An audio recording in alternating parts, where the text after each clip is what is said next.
ও বুবু আইবা একদিন আইবা গো, সেদিন আইসা বুবু ক্ষমতা পাইবা না। বয়স তোমার 80 বছর, বুবু তোমায় ডাকছে কবর, দাফন হইব কোথাও সেটাও জানো না। ও বুবু আইবা একদিন আইবা গো, সেদিন আইসা বুবু ক্ষমতা পাইবা না।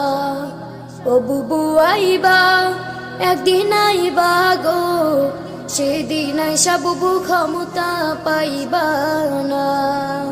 বুবু তোমার জন্মদিনে কেক কেটেছি দুজন মিলে, শান্তি মতো তুমি কেকও খাইলা না। বুবু তোমার জন্মদিনে কেক